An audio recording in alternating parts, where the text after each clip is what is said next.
Hello. Excuse me while I just got home. Just need to get the floodlights on. Electricity is paid, but too late to get switched back on Friday, so it should be back on tomorrow. So in the meantime, I just need to switch around the batteries on various camping lamps that I have around here. It's amazing, these things, brand new batteries in them. I mean, you could melt someone's face with them. But burning through batteries like this is obviously not very good for the planet.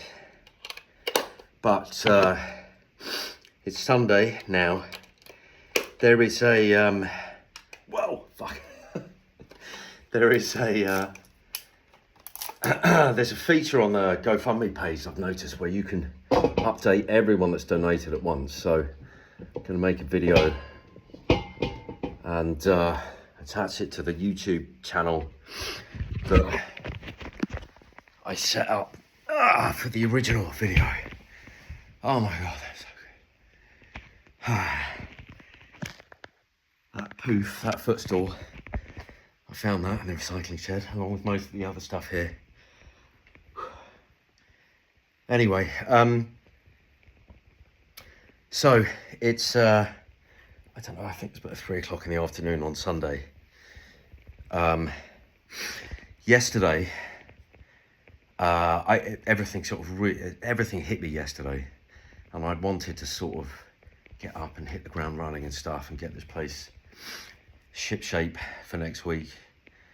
But I just, I was just overwhelmed by everything, I think, and not just I mean, going from like getting as far as I could, but then thinking I was just done, to then all of a sudden having this sort of stay of execution. That, you know, that was quite overwhelming. And then the day one was all people who I'd assume had seen it on Facebook, and that was overwhelming. And then it went to LinkedIn, and all these wonderful people that I've worked with or, you know, met in some professional capacity over the years. That was even more overwhelming. And also seeing that people had so many individual messages from people, and they all deserve an individual response because, you know, you've put thought into them and they were heartfelt and stuff. And I'm sorry that I have not got back to you individually. And being honest with myself, I'm not sure if I will. Certainly not soon, because I've got a lot to do now that you've all given me the opportunity to do them. So not just overwhelmed by all of that, but actually I think everything that's happened over the last few years hit me, because I've been lurching from one sort of disaster to the next for so long that I haven't really had the opportunity to see this sort of accumulation of it and just the scale of it, really. And something about it going to LinkedIn, I think, which is, you know, normally a place where we, certainly for our professional lives, we sort of feel the need to keep up appearances in the same way that I think a lot of people on Instagram, that's a place to curate the sort of most polished version of their life. And I think having that sort of, you know, that one last place where there is an illusion of, I look at my old profile picture on there, terribly professional looking man with a background in sales and sales leadership and all this kind of shit. Having that illusion stripped away sort of left me so naked that, which is a huge relief, by the way, so I'm not complaining at all. But I think, I don't know, it just sort of forced a reckoning with the sheer scale of everything that's happened. And I just sort of crumbled a bit yesterday. I went out to get a coffee down by the ocean here. And I was listening to there's a song by a guy, I can't remember his name now, John Bastian or something. And there's a song called My Boy. Fucking welling up even just thinking about it now, but I'm assuming he wrote it because he'd just become a father or something. But I mean, some of the words in it, the sentiments about just the fear of failing his newborn son, I think. Anyway, I was just a fucking blubbing mess. So I had to go for a walk by the ocean. I was just sobbing, which is, I think, had to happen, really. And it feels terribly self-indulgent to take a day just doing that. But apparently it was necessary.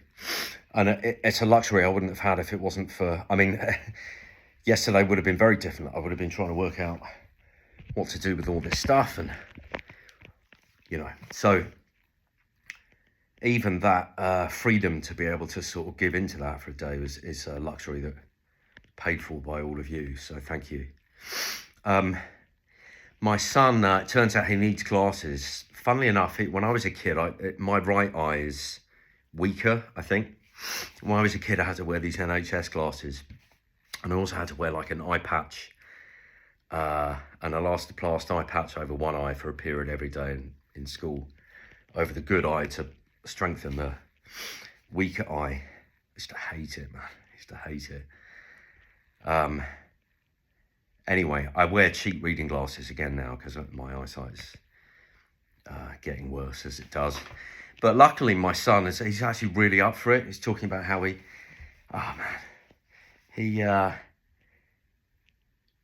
so basically his mother and I and him went to a shopping mall earlier to find him some glasses, and he wanted to get glasses that are similar to the ones that I wear, which is very flattering. But and even that is my son still looks up to me as someone that he wants to emulate, which is, anyway, he'll learn. Anyway, so we were doing that today, and so that was nice. But I've pretty much only just got home from that, and so I'm going to crack on with stuff. And I think I've got into this sort of weird, like OCD, like doom loop over the last few weeks in the living room here, just trying to perfect stuff, and just as if I'm bargaining with the universe that if I get our home just right, then, the universe won't allow us to lose it. But I've been ignoring the kids' room. So I think I just need to bite the bullet. I just want to throw myself into that and do that. And again, this is everything that I need for it, I've already got. Most of it is found stuff. It's all been there. I've just been avoiding it. So I'm going to throw myself into that. We're about to lose the light, but once I put all the batteries in all these spotlights, then we will be floodlit again for a few hours. Anyway, I just wanted to say thank you again to everyone. And I'm sorry to have alarmed so many of you.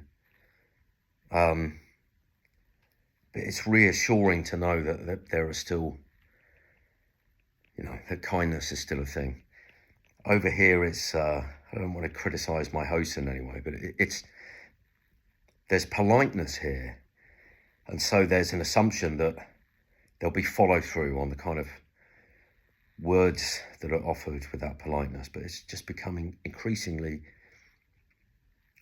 jarring to find myself in a place where there's been a few examples since I've been here where there was a drunk guy passed out in the street that I helped up, and passers by were like, just leave him, call an ambulance. Right?